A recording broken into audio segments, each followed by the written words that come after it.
Dear ladies and gentlemen, welcome back to your favorite channel, and today is the 30th of August 2022, and I'm glad to be back with more news on these elections that were held in Kakamega and Mombasa County. So it was a tough battle for Kakamega, and you saw Cleophas Malala put a lot of fight in this election, but Fernandez Baraza also proved to be one hell of a fighter.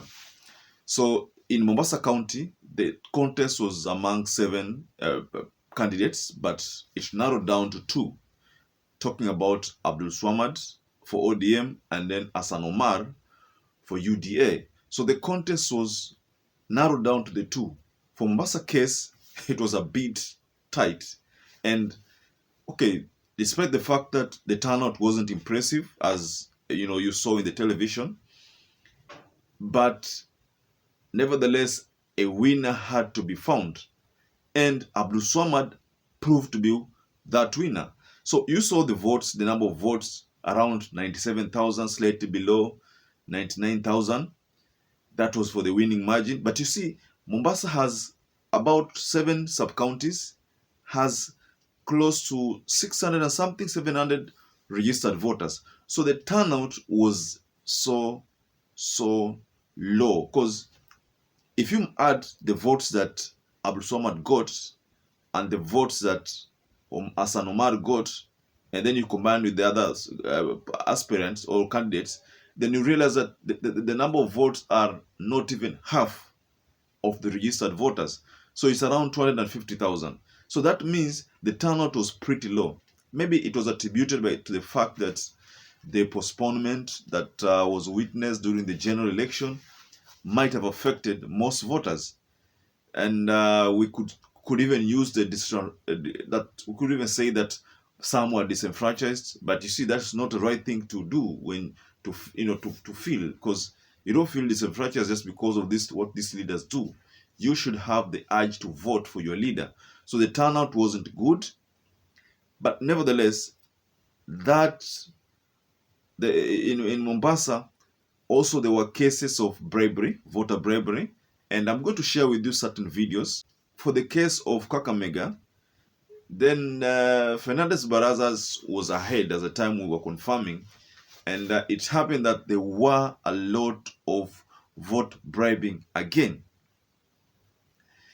Chief agent for Cleophas Malala was nabbed, and this credit is given to Simba Arati. Simba Arati had his own response team that he was actually an ODM observer. You know that Simba Arati is the current governor for Kisii County now, being the fact that he's a governor under ODM, and he had to come and assist with the Kakamega vote processing. So during that process, and there were cases of vote bribery. So the response that Simba Arati had managed to help Fernandez Baraza win this election, because, like for the case of Mumias East, we witnessed a case whereby there was extensive bribing, because I think that is the area that UDA had identified to conduct its illegal act of bribing voters, stealing elections. But then we understand that Simba Arati had gotten a wind of that act and decided to rush there, and then they managed to impound on these criminals. We call them criminals because the law does not allow one to bribe another just because of voting. Why are you buying that position which is free? It's you to contest, to campaign, to get people to give you that job. So why are you paying for it? So that's why the law does not permit vote bribery. So chief agent for Malala was found, nabbed, and arrested for that act. So we have certain videos that I'd like to share with you so that you can check some of these events. For most of them were in Kakamega, though there were some cases from Mombasa, but let me share for you cases in Kakamega. Please, ladies and gentlemen, take a seat and watch these videos.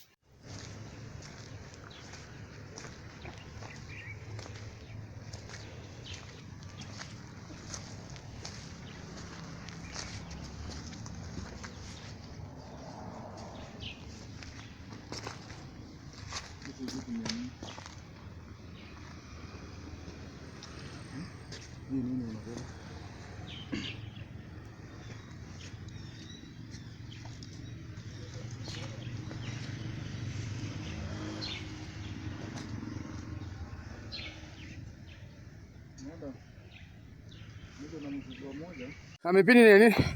Polisi anabeba mpini. Anabeba mpini. Acha tuende kwa gari. Unabeba mpini. Nabeba mpini. Wewe. Wewe. Unakapo potea. Potea wewe.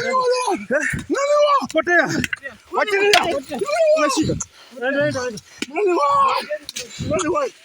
Sema tu mwenyewe. Leo Malenda nipatie pesa. Malenda. Ufanye nini? Nigawe watu wapigie bora. Ni pesa ngapi? Siwezi jua kama ni ngapi? Zimeshikana huwezi jua kama ni. Na bado unagawa pesa? Ngapi hiyo? Bado unagawa? Pesa ngapi wamekupa? Pesa ngapi? Pesa pesa ngapi? Wewe. Mangi wacha hizo. Elefu? Wewe unapewa pesa kwa nini?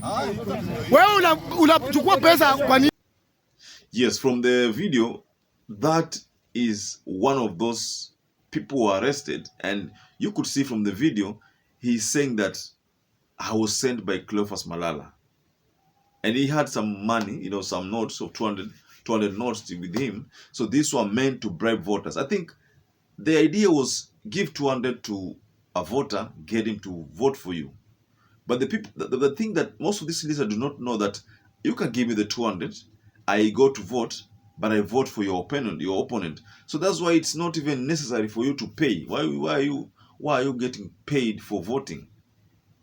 These leaders or the candidates should just refrain from that. Just sell your ideologies, sell your policies, get people to admire your policies, and in return, they will vote for you. So look, I think for the case of Kakamega County, Cleophas Malala could have been, he might have invested heavily in that campaign. I remember there's a time that he was not even attending the national campaigns anymore. He had left Kenya Kwanza to campaign on their own. So he was focused on Kakamega. So to him, I think the postponement of the Kakamega gubernatorial election served as a major blow to him. Though people see it differently, that it could have been played, it could have not played in favor of Raila Amolo Odinga. But you see, if Kakamega election had been conducted then, and you know, the UDA with their crafty ways of stealing elections, they would have had ample time to do whatever they do and whatever they did to other counties. And because the likes of Sibarati wouldn't have had time to come there, they would have had time to focus on their own counties. So maybe these nabbings and the arrest wouldn't have happened if maybe the election would have been held on the same day that was planned initially. So I see the two cases of Mombasa and the two cases of Kakamega as to having been a major boost to Raila Amolo Odinga. I think this is a straight indication to the people of Kenya that indeed Raila is a force to reckon with. I know William Samoei Ruto wanted to change, to change these regions, change Kakamega to be under Kenya Kwanza, to change Mombasa to be under Kenya Kwanza so that they could manage these areas. But it wasn't going to be possible. And I think Raila Amolo Odinga has shown the people and the world at large that he is the de facto political kingpin in Kenya.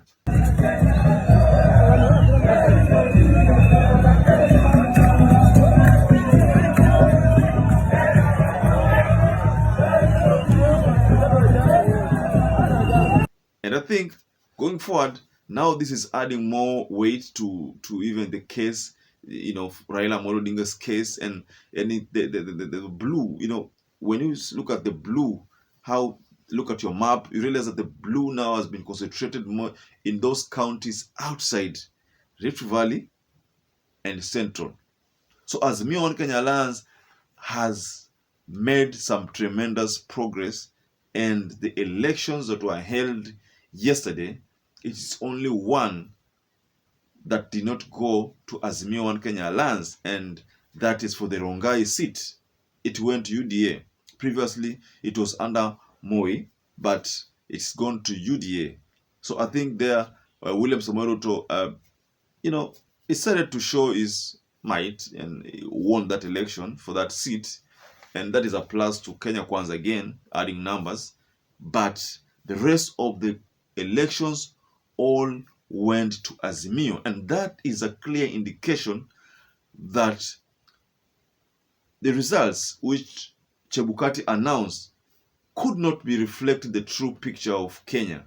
And maybe because today is the first day for hearing of this petition, I think the cases are beginning from today, the Tuesday, 30th of Tuesday, August, going forward for the next 6 days.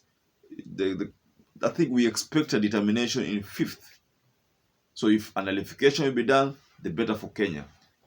We don't expect around a confirmation of the win, but we expect a nullification so that the people of the Republic of Kenya can be heard again.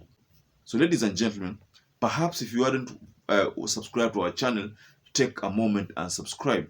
You can give us a like, hit the notification bell, so that every time we upload such meaningful videos, you will always become the first person to get notified. Ladies and gentlemen, stay safe, stay blessed.